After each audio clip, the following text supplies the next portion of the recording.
잘 알려져 있다시피 1969년 7월 16일에 닐 암스트롱이 아폴로 11호에 탑승해서 4일 후에 고요의 바다라 불리는 달 표면에 무사히 착륙했는데 달 표면에 처음으로 발을 내디딘 인류가 된 암스트롱이 그 유명한 말을 남겼습니다. It's one small step for man, one giant leap for mankind. 이거 문구를 좀 써갔겠죠. 약간 좀 준비하지 준비를 않았을까요? 했겠죠. 그렇죠. 거기서 갑자기 이 시상이 떠올라가지고 발을 내디는 순간 뭐 이렇게 하셔서 찌릿하면서 하진 않았겠죠. 근데 준비를 했어도 진짜 이 얘기 자체가 굉장히 너무, 멋진 말이죠. 정말. 이게 본인이 만들어서 한 말이라고 하잖아요. 예. 이게 애지간한 작가가 멋있는 말 한 구절을 쓴다라고 해도 이게 뭐 구구절 들어야 길지 않거든요. 그러니까 그래서 멋있어. 딱 간결한데 들었을 때 뭔가 웅장해지는. 그러니까 그만큼 이 아폴로 11호의 달 정복은 뭐 지역, 인종, 이념을 떠나서 전 세계가 감격과 흥분에 휩싸였던 정말 대사건이라고 맞습니다. 해도 과언이 아닌데요. 우리나라도 예외가 아니었죠. 당시에는 그러니까 비행기 타고 해외 가는 것도 사실은 좀 힘든 일이다라고 여겨졌을 텐데 비행기 지나가면 다 쳐다봤던 그치, 때죠. 간다 했을 텐데 우주선을 타고 달에 가는 시대라고 하니까 아 정말 상상도 못한 일이지 않았을까 싶습니다. 네, 그때 영상이 있다고 하는데요. 함께 보시죠. 달아달아 밝은 달아 올라 분위기가 좀 사람들의 이상한데. 즐거움과 대한뉴스. 슬픔을 부싸모으던 저 달에 인간의 첫 발이 닿았습니다. 암스트롱 우리나라가 콜린스, 저때 시간이 그리고 우리나라는 프라임 올드리네스의 타임이었다고 우주 그러더라고요. 비행사가 인간 최초의 달 착륙선을 타기 위해 우주 본부를 떠났습니다. 암스트롱이 전 인류가 지켜보는 가운데 달의 첫 발을 내디뎠습니다. 이때 당시에 한 신문이 총 4면을 발행했는데 발사 하루 전부터 아폴로 11호가 귀환한 날까지 모든 이슈를 이 아폴로 11호가 가져갔다 그러는데요. 아폴로 11호가 착륙했을 때는 이 소식이 우리나라 일간지 신문에 몇 면에 실렸을까요, 이게? 당연히 일면에 실려. 일면에 실렸다고 생각하면 이제 우리의 아니었나 보다. 평범한 상상력으로 생각하는 거죠. 그때 당시에 대부분의 신문이 호해를 따로 발행했습니다. 아폴로 11호 달 착륙만 따로 뿌리는 거. 빼가지고 따로 호해를 발행해서 뿌리는 정도에. 그럼 그 이슈의 중심인 그 닐 암스트롱은 당시에 어떤 사람이었는지 궁금해요. 그러니까 그때는 저는 막 그렇게 몰랐는데 이제 나중에 천문학 관심이 그렇게 하다 보니까 지구를 떠나서 달에 발을 디딘 첫 번째 사람이잖아요. 그러니까 이게 뭔가 우리 지상에 사는 사람과는 다른 이렇게 좀 이렇게 천상계에 있는 약간 그런 느낌이었던 것 같고. 근데 굉장히 흥미로운 얘기인데 암스트롱이 달에 가서 이렇게 유명해지기 전에 한국에 온 적이 있습니다. 한국이에요? 그렇습니다. 한국에 온 적이 네, 한국 정쟁 당시에 암스트롱이 미국의 해군에서 전투기 조종사로 복무 중이었기 때문에 그런 전쟁 첨전 용사로서 싸웠던 분이시죠. 전투기를 몰고 북한 지역을 정찰하는 정찰기를 호위하는 활동도 했었고 군사 시설 같은 데에 폭탄을 떨어뜨려서 파괴하는 임무를 수행한 적도 있다라고 합니다. 한 번은 닐 암스트롱이 조종하던 전투기가 공격을 받아가지고 격추가 되듯이 해가지고 거의 죽을 뻔한 적이 한 번 있었거든요. 근데 이때 당시에 가까스로 낙하산으로 탈출을 했고 해군 헬기가 출동해가지고 구출됐던 적도 있습니다.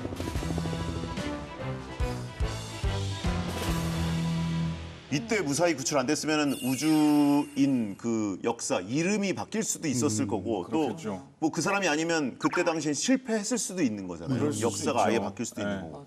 이 암스트롱은 한국 전쟁에 참여할 정도로 비행기 조종 실력이 아주 뛰어났다고 하는데 어떻게 전투기 조종사가 됐는지도 궁금합니다. 암스트롱이 되게 좀 내성적이고 뭐 그런데 굉장히 차분하고 치밀했던 것 같아요. 어린 시절부터 이렇게 비행기에 굉장히 관심이 많았나 봐요. 그래서 보통은 이제 그 차를 먼저 모는 운전 면허증을 대부분 그 나이 때 되면 따고 이러는데 이 닐 암스트롱은 비행기를 모는 면허를 먼저 취득하고 운전면허에 앞서서 그걸 딸 수가 있어요. 10대인데. 그 제 생각이 그럴 것 같아요. 왜냐면 미국이 16살 무렵부터 운전면허를 따니까 아마 그래서 그거를 따고 비행기를 실제로 타고. 어렸을 때부터 달라. 네, 그러니까 이런 거 보면 그 어린 나이에 굉장히 치밀한 계획이 있었을 거라고 아니, 생각해요. 뭐 비할 건 아니지만 예. 저 자동차 운전면허 따는데 1년이 넘게 걸렸어요.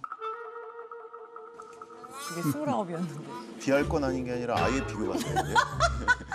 아예 다른 얘기잖아요. 근데 뭐 정반대 있는 얘기잖아요. 다르다. 예, 예. 네. 그래서 암스트롱은 그때 단독 비행도 하고 교관이 뒤에 있는 것도 아니고 혼자서요? 근데 이제 보통 이제 면허를 따고 나면 면허증이 있으니까 예. 혼자 탈 수 있는 거잖아요. 그 비행을 했다 그러고 그 대학을 갈 때도 항공 우주학과를 갔습니다. 그래서 거기서 이제 물론 엔지니어로서 대학 다닐 때 이제 군에서 주는 장학금들이 있잖아요. 그걸 하면 이제 나중에 공복무를 하는 그래서 해군 장학금을 받고 대학을 다니고 전투기 조종사가 되어서 우리나라의 한국 전쟁까지 참전을 하게 됩니다. 16살에 날 수 있을 정도가 돼야지 30대에 달까지 갈 수가 있군요. 그러네. 막 시작점이 다르네요. 네. 1962년이 그 암스트롱이 나사에 입사했던 해인데 이때가 이제 나사가 사람을 실은 우주선으로 달에 가는 프로젝트를 이제 급물살을 타고 있을 때였습니다. 냉전 시대에 두 나라가 이제 국력이 팽팽해서 결론이 나질 않으니까 과학기술 경쟁을 해가지고 우주 경쟁으로 승부를 보려고 했던 그때였습니다. 그렇습니다. 선수를 친 것은 소련이었죠. 예. 1957년에 인류 역사상 최초의 인공위성 스푸트니크 1호를 발사하는데 성공을 합니다. 네네.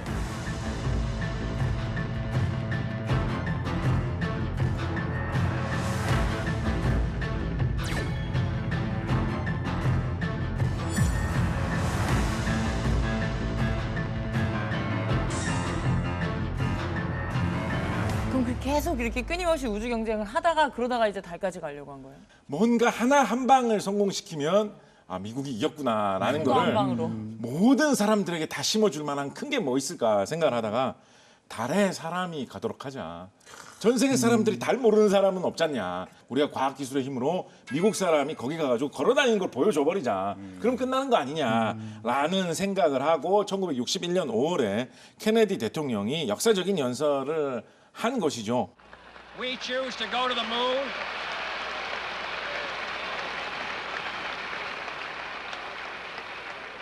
We choose to go to the moon in this decade and do the other things, not because they are easy, but because they are hard. 나사에서는 이제 난리가 난 거죠. 어떻게든지 간에 이거 완수해야 대통령이 된다. 말 뱉었다.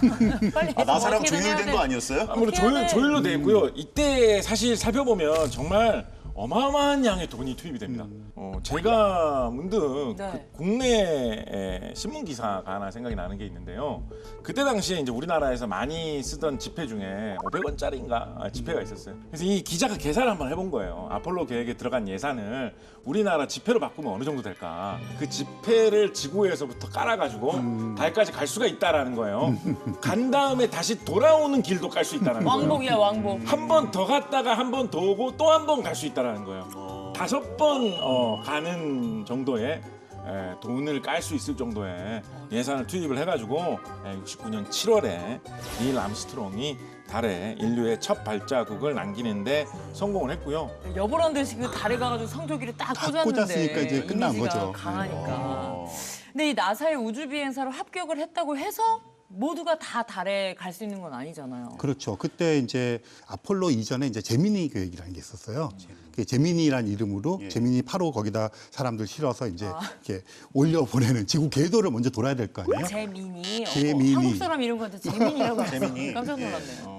그래서 이제 암스트롱도 이제 그런 지구 궤도를 도는 우주 비행사를 먼저 뽑혔죠. 그래서 뽑힌 다음에 거기서 이제 훈련을 해서 그 훈련에서 성과가 좋은 사람들을 뽑아서 이제 아폴로 우주 비행사로 이제 투입을 했어요.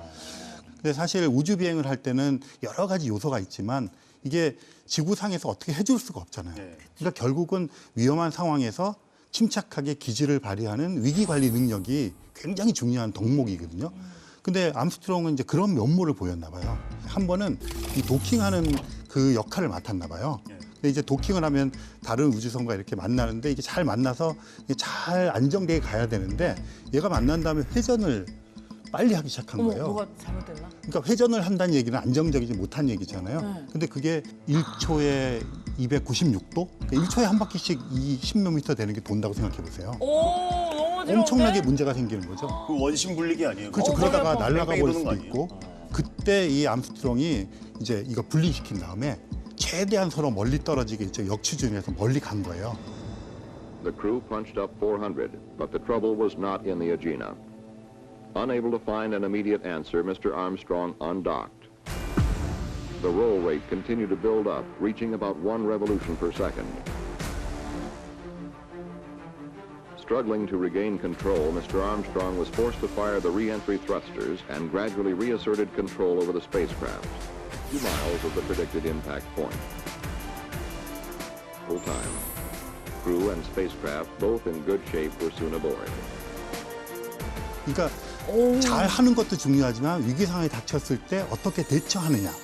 거기서 큰 점수를 얻은 것 같아요. 근데 계속 말씀해 주시지만 이 암스트롱은 위기 관리 능력도 뛰어나지만 또 침착함도 겸비하고 있었던 거네요. 네, 그래서 그런 에피소드들이 하여간 굉장히 많이 있어요. 일단 착륙을 해야 되잖아요. 그럼 이게 착륙하는 훈련을 하면 이게 천천히 내려서 몇 미터 정도가 되면 내리고 이런 훈련들을 하는데 뭐 지상 한 30미터 요 정도부터 시작해서 더 가까워지면서 착륙을 이제 부드럽게 해야 되는데 그 한 30m 지점에서 문제가 생겼나 봐요. 한 15m 다다를 때까지 준비를 하고 거기서 탈출을 한 거예요. 그리고 비행기는 이제 폭발했죠.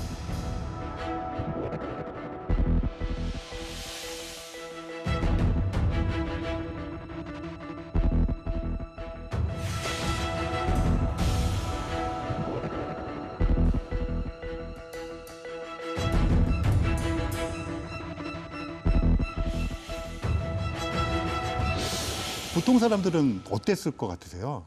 그런 상황에서. 기도하죠. 예. 바로 일단 기도 한번 정신이 없어서 드리고. 막 소리 지르고 예. 막 이럴 것 같은데. 그치, 이성 바로 잃죠. 생각도 못 하고. 보통 이제 좀 심장도 벌렁벌렁하고 좀 쉬어야 되잖아요. 근데 사무실을 바로 갔대요. 뭐하러? 그래서 서류 정리를 했답니다. 그래서 이제 동료가 너 조금 전에 죽을 뻔한 게 지금 1시간도 안 됐는데 그러냐 그랬더니 네가 타고 있던 거 지금 네가 타고 있던 폭발해가지고 저게 지금 불 됐는데 타고 있다고. 그랬더니 그래? 그러고 말았대요. 와, 다시 그냥 일상으로 복귀해서. 그렇죠. 와가지고 뭐 서류 정리하고 뭐 자기 하던 일 하면서 그런 생각이 들어요. 저는 닐 암스트롱 그 달 착륙 그 기록 필름 볼 때마다 저 사람 옆자리에 앉아서 가고 있으면 달에 가서 나도 별로 안 무서울 것 같다. 저 정도로 침착한 사람 조종하고 있으면 이미 가지. 스트롱 형, 암스트롱 형, 뭐 나도 믿어요. 뭐 이런 느낌 저절로 들 것 같다. 그런 느낌을 주는 사람인 것 같아요. 잘하네 진짜. MBTI가 뭘까요? MBTI가 뭘까요? MBTI가 뭘까요? MBTI는 MOON. MON. 문이군요. 문. 문이 열리네요.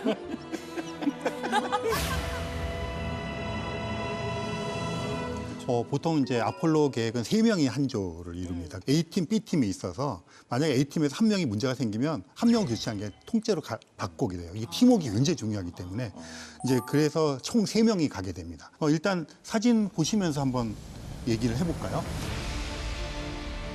그 아폴로 11호에는 이제 3명이 탑승을 합니다.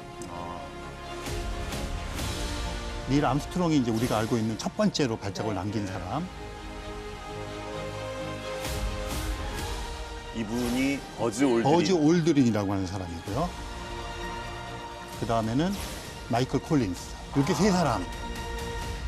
이 아폴로 우주선은 이 사령선이라고 하는 것과 착륙선 2개로 이루어져 있어요. 그러니까 사령선은 말하자면 궤도선이에요. 그러니까 3명이 가는데 2명은 착륙선을 타고 달 표면에 내려서 이제 작업을 하고 1명은 사령선이라고 하는 궤도선을 타고 달을 계속 돌고 있어요. 그럼 버즈가 아닌 암스트롱이 퍼스트맨이 됐는데 이거는 어떻게 정한 거야? 누가 제일 먼저 발 내딛기로 한 거? 이거 예민할 것 같은데. 제일 뽑기로 한 거야? 아니면 뭐 마피아 게임 했나요? 뭐 그 버즈 올드린이랑 이제 암스트롱이 있는데 선장은 이제 암스트롱이었어요. 그러니까 전체 그 아폴로 11호에. 그러니까 보통은 이제 선장이 다 마무리한 다음에 가게 되잖아요.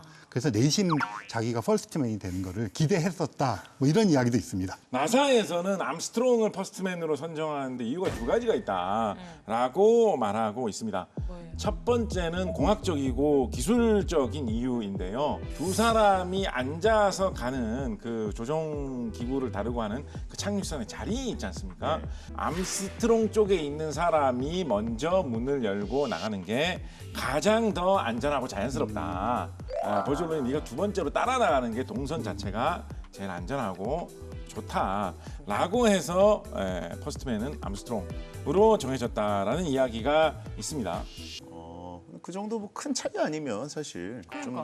좀 더 이렇게 해서 가요. 좀 더 공정하게 정해가지고 뭐 인기 투표 좀 한 다음에 마피아 게임하고 ARS 투표 좀 받은 다음에 아, 정하는 게 가장 공정하지 않았을까? 약간 좀 이렇게 국민 오디션식으로 해가지고 그래, 그럼 이건 뭐 기술적인 문제니까.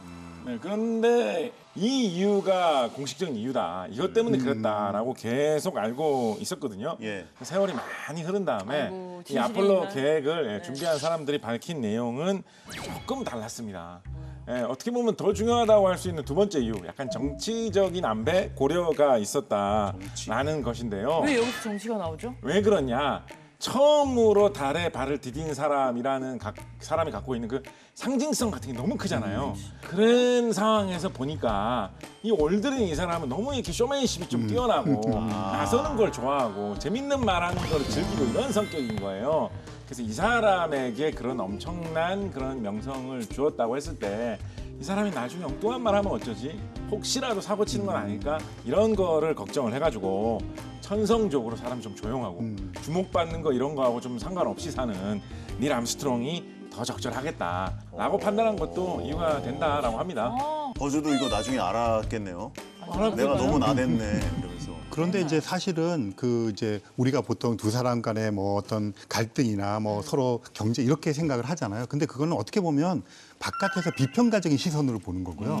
사실 우주로 가는 곳에서는 누구의 도움도 받을 수 없이 그 팀에서 다 해결해야 되잖아요. 그리고 또 그런 성향이 있는 사람들 뽑기 때문에 경쟁심도 중요하지만 팀워크가 훨씬 중요해서 뭐 그런 마음이 좀 들었다 하더라도 그게 크지는 않았을 것 같아요. 암스트롱은 달에 누가 먼저 발을 밟느냐 뭐 이런 문제에 대해서는 별 관심이 없었다라고 하고요. 사람들이 그 문제에 지나치게 관심 갖는 거에 대해서 좀 이상하게 여긴 적도 있었다라고 합니다. 오히려 뭐 저렇게까지 그냥 뭐 이거 기술적으로 시뮬레이션 해가지고 적당한 사람이 하면 되는 거지. 그 큰 대수인가? 약간 이런 모습 보이기도 했다고 그러기에는 하네요. 도인 같아 도인. 그러기엔 너무 멋진 문구를 써갖고 갔어요. 준비한 문구가. 결정된 다음에 이제 고민했겠죠 아무래도. 닐 암스트롱은 우리가 다 기억하고 있고 뭐 곁에서 보기에는 이 사람이 이제 최정점에 있는 그런 사람이잖아요. 자기가 퍼스트맨이 됐잖아요. 그건 그냥 우연히 발생한 사건이다. 이런 식으로 항상 얘기를 우연이라고 표현을 했어요. 네, 그래서 항상 얘기를 할 때마다 이 아폴로 계획은 한 40만 명에 이르는 과학자, 엔지니어, 그다음에 행정하는 사람, 정치적인 시민들 뭐 그런 것들 꼭 얘기를 했대요. 그래서 공을 나눴네. 그 모든 사람들의 협업을 통해서 있었다. 그걸 항상 강조를 하고 그렇게 하다 보니까 뭐 물론 이제 가만히 있어도 명성이 따라오죠. 돈과 명예가 따라오지만 그거를 이용해서 뭐를 하는 그런 작업들을 별로 하지 않은 것 같아요. 사업 안 했나요? 조금씩 이렇게 어디 가서 자문도 하고 그렇게 했지만 그걸 이용해서 이제 돈벌이를 하거나 뭐 이렇게 하는 것들은 안 했던 그런 이제 뭐 격조를 지켰다고나 할까요? 나사가 사람을 어떻게 보면은 진짜 잘 골랐다고도 볼 수 있고 진짜 명성보다는 오로지 자신에게 주어진 임무에만 몰두했던 사람이다 이렇게 볼 수도 있는 것 같습니다. 자, 그럼 이제 암스트롱이 드디어 달에 가게 되는데, 근데 달에 도착하기 직전에 죽을 뻔한 일이 있었다는 건 뭐예요? 그러니까 유인 탐사 계획의 제일 중요한 거는 미션 성공이 아니라 살아서 돌아오는 게 제일 중요해요. 귀환을 잘 해야 되는 거거든요. 그러다 보니까 연료를 싣고 가는데 연료를 남긴 상태로 착륙을 해야 돼요. 안 그러면 돌아올 수가 없으니까. 그치.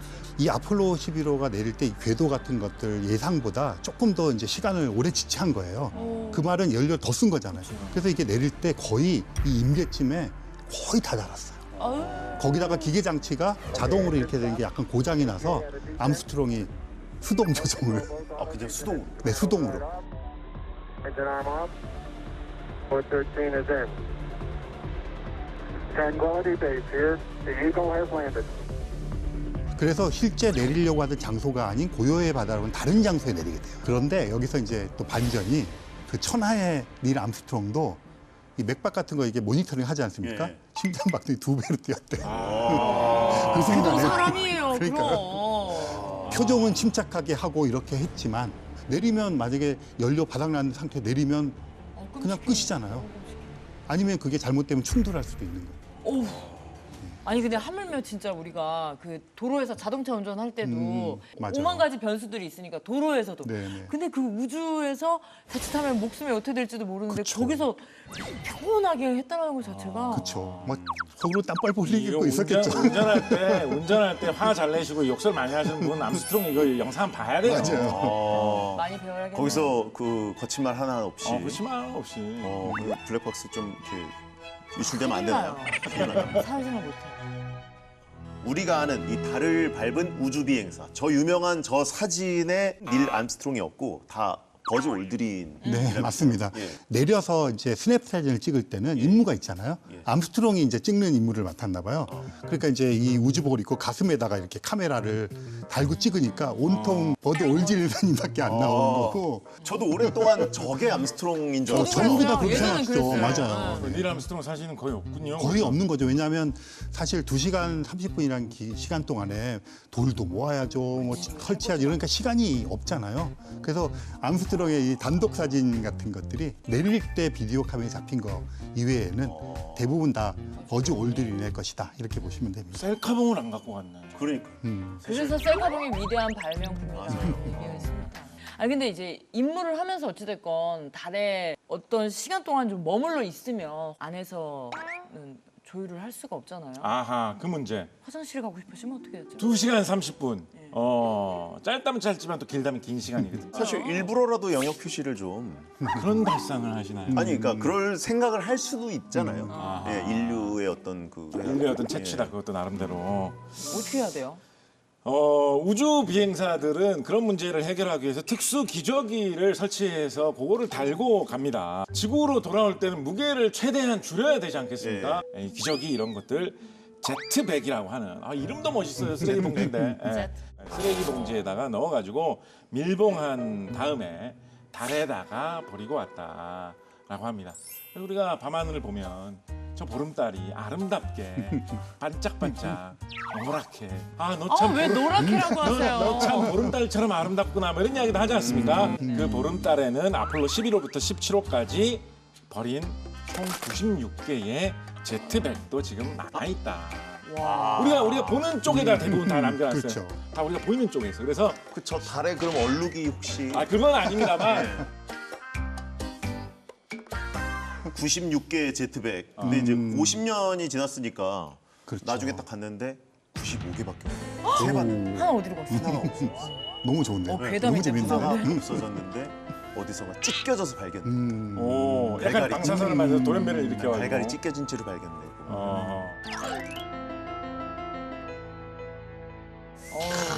상상이 뛰어나시네요. 지구와 또 다른 환경에서 버텨야 하잖아요. 진짜 혹독한 트레이닝을 받아야 될 것 같아요. 우주 비행사들이 받는 훈련 혹독하기로 유명하지요. 무중력 상태에서 어떤 느낌을 느끼기 위해서 물에 들어가서 훈련을 받기도 하고 떨어지는 비행기 안에서 훈련을 받기도 하고 가장 악명 높은 거 가속 내성 훈련인데요. 우주선이 날아갈 때 받는 그 강한 가속 이런 거를 견디는데 적응하기 위해서 훈련을 받는 거죠. 실제로 훈련 받다가 기절하는 사람도 굉장히 많다라고 하거든요. 훈련 장면 영상을 한번 보시겠습니다. 우리나라에서도 우주인 뽑을 때 저 훈련을 했는데 맞아요. 그거 할 때 많이들 기절하고 그랬었죠.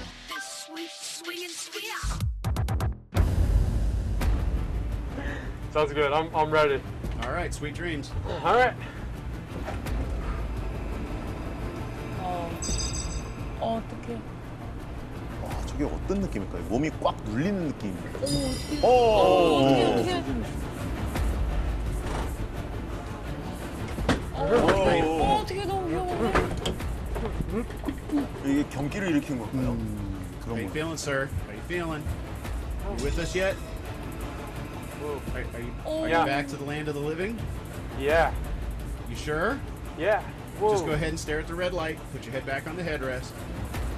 You're gonna love the video.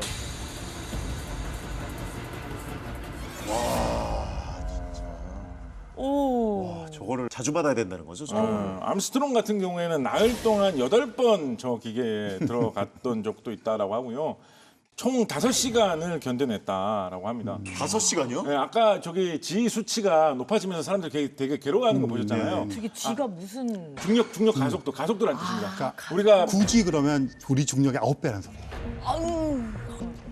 아까 보면 수치가 한 4, 5 정도만 돼도 사람 되게 괴로워하거든요.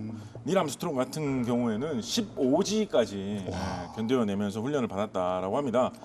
이게 이제 달에서 지구로 귀환할 때 최대로 받을 수 있는 중력 가속도라고 하거든요. 그래서 만약에 사막에 떨어지면 어떻게 해서 생존을 해야 되느냐, 그런 생존 훈련까지 받는 등등 별별 고된 훈련들을 다 이겨냈어야 했다라고 합니다. 이게 실전에 가깝게 훈련을 해야 되잖아요. 그 도움을 받을 수 없는 상황에 가야 되니까 그러다 보니까 항상 죽을 뻔한 위기를 누구나 우주 비행사들은 달고 살죠. 그 소련의 유리 가가린 예. 정말 생각해 보면 뭐 아주 행복한 말년을 보냈을 것 같은데 역시 또 훈련하다가 34살 때 죽습니다. 34살이요? 네.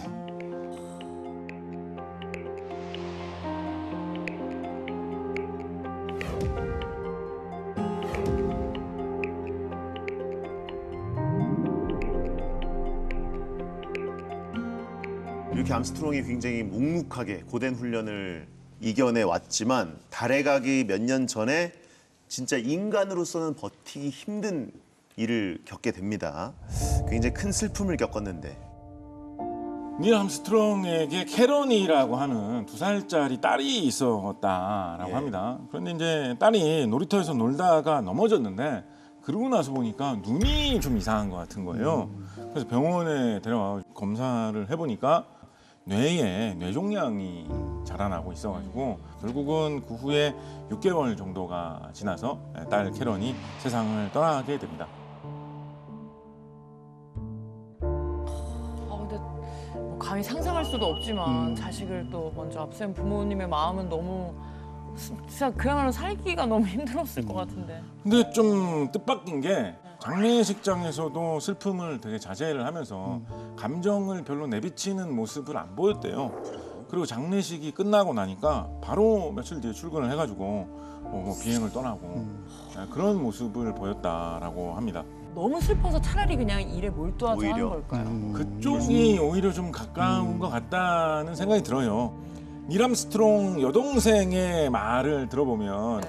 암스트롱이 이게 이제 뇌종양이니까 일종의 암 아닙니까?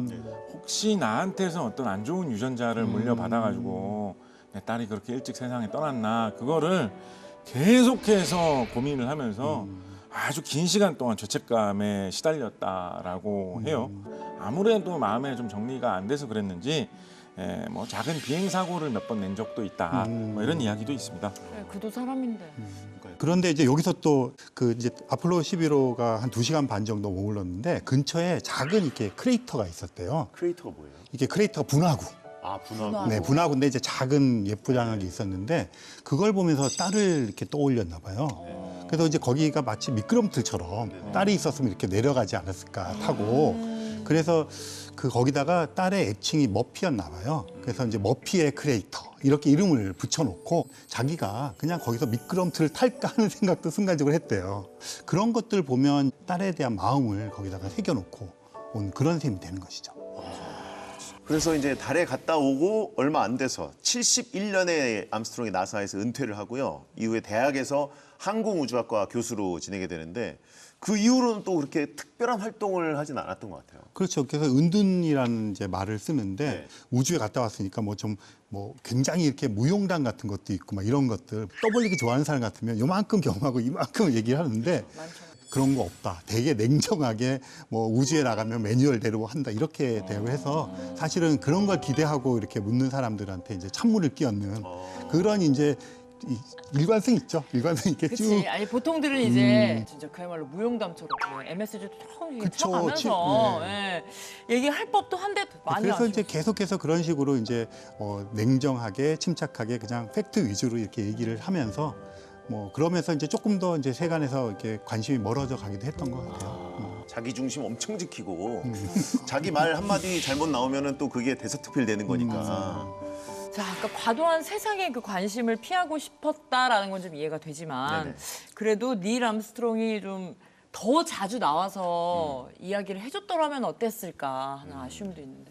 근데 중요한 사건이 있을 때 등장을 해요. 아, 그러니까 이제 평소에 떠벌리진 않지만 예. 어쨌든 그가 갖고 있는 상징성이라는 게 있잖아요. 예. 그리고 그가 하는 말의 무게가 있잖아요. 그러니까 그래서 이제 그 대중 앞에 서기도 하고 국가기관에 나서기도 하는데 대표적인 게 이제 1986년에 우주 왕복선 챌린저라는 게 있어요. 3, 2, 1, and liftoff.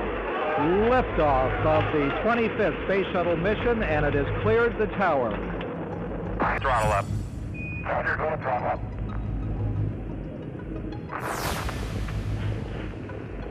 1 minute 15 seconds. Velocity 2,900 feet per second. Altitude 9 nautical miles. Downrange distance 7 nautical miles. 그래서 이제 그 진상조사단을 꾸렸는데 닐 암스트롱이 거기에 참여를 합니다. 그러니까 그런 일들이 있을 땐 기꺼이 참여를 해서 그 이제 나중에 그 오링이라 그래서 그 이제 연결하는 그 링에 문제가 있었던 것으로 밝혀지거든요. 그것을 하는데 이제 기여를 하죠. 자기의 무게와 상징성이 필요할 때는 그런 역할을 했던 사람이에요. 약간 예의가 있어야. 그러니까 인기에 편승해가지고 놀고 먹고 막 이렇게 하려는 건 전혀 없고 뭔가 자기 중심 지키면서 일해야 될 땐 또 일하고 이런 약간 성숙한 사람이었던 것 같아요. 그때가 이제 오바마 행정부 이제 말기 됐는데 우주 왕복선 그 예산을 삭감을 해버립니다, 미국에서. 그러니까 그리고 더 이상 차세대 그 우주 왕복선 만들지 않겠다. 그렇게 선언을 하니까 이제 이렇게 말해요. 정부가 예산난 때문에 이렇게 우리들의 그 꿈인 차세대 우주선 개발을 포기해서는 안 된다. 하고 오바마 정부를 이제 정면으로 비판을 합니다. 일침을 가했네요.